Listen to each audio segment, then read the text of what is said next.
قل من يرزقكم من السماوات والأرض قل الله وإنا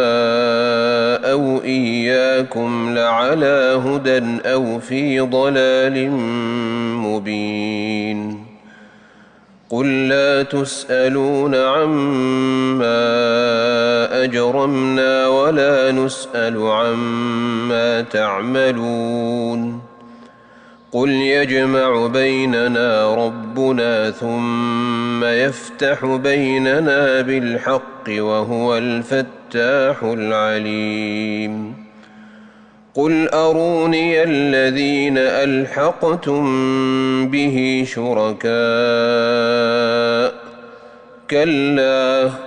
بل هو الله العزيز الحكيم